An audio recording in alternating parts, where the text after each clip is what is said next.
Good evening, USC. I'm Margo Giordano. And I'm Chris Pendergrass, and welcome to this week's edition of Monday Night Mashup.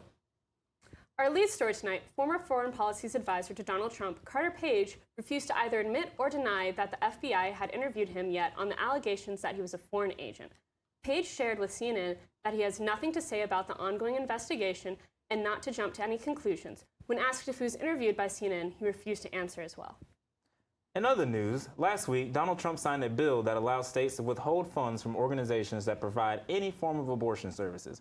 This is not an end to Planned Parenthood, but it is steps in that direction. Many Republicans have pushed for an end to Planned Parenthood, taking away public parenting funds from over 20 million American women. Trump's new law counteracts the law put into place 2 days before his inauguration that stated that the only way a state couldn't deny federal funds was if the facility was unable to family planning services. What are your thoughts on that, Chris? I mean, it sucks. It does. I think Planned Parenthood is important for more than just incontinence services. It does a lot of other great things, but, you know, this is a good step towards Trump's policies as, you know, what he wants to do in his presidency. Like, good for him? Yes. I mean, yeah, sure, it's good for him in a way, yeah.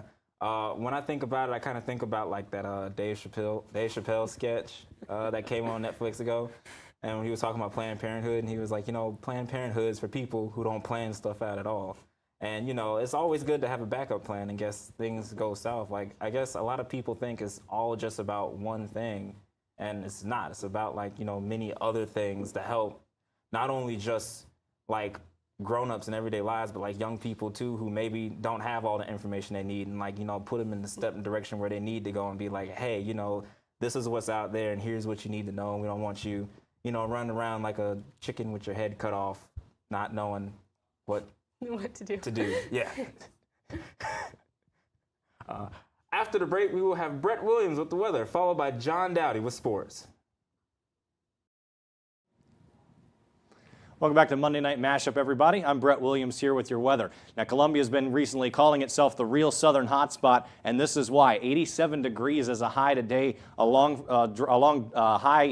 increase, I should say, from our cold snap that we had last week here during the Relay for Life event on campus. If you look around nationally, just one major city with a higher temperature, and that's Phoenix, Arizona, with 90. Now, of course, the Gamecocks were in the Final Four in Phoenix a few weeks back, still feeling the glory from that incredible run and the Women's National Championship as well. Really, across the country, a pretty warm day. I think a good barometer for that is Minneapolis, seeing that at 59 degrees.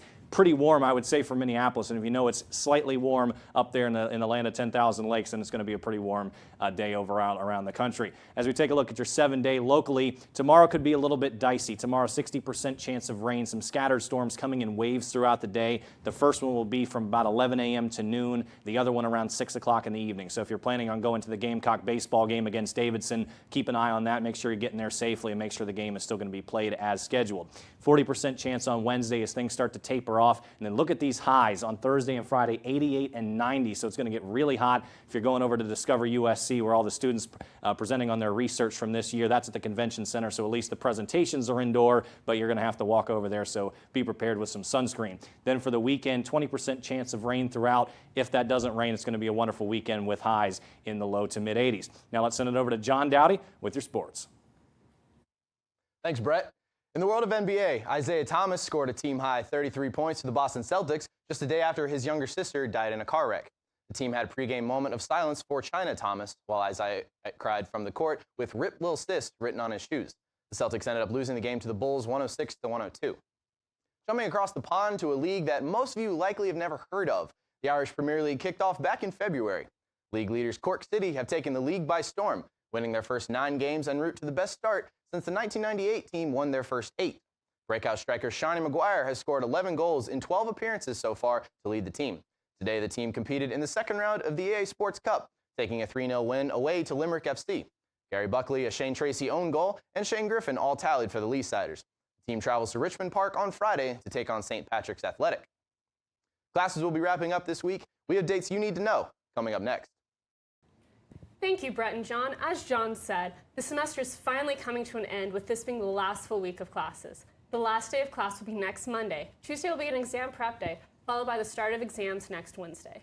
You can find your exam schedule either on your course syllabus or on Blackboard for those who are unsure. Guys, we've made it. We've made it all 4 years. About to get out of here. About 5, but you know, who's counting? It's been a great ride, that's for sure. A lot of great memories. Really bittersweet. I'm glad to have done it with all y'all. Had a lot of fun hanging out. You know, That's true. SGTV basically became my life second semester freshman year. yeah. So it's been a lot of fun. Yeah, And it's a family, that's how we do it around here. absolutely. I just kind of showed up. I was just chilling in Swearingen one day, and they were like, "Hey, they do stuff up there," and I was like, "Oh, word!" So I showed up, and I was like, "This place is pretty Now cool." you're in charge of something. Yeah, now and now I'm in charge we've of all something. done something big here. Oh man. Well, that's all we have for this week's episode of Monday Night Mashup.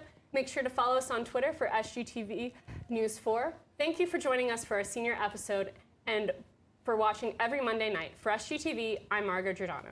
And I'm Chris Pendergrass. Have a great week, Carolina, and until next year, forever to thee.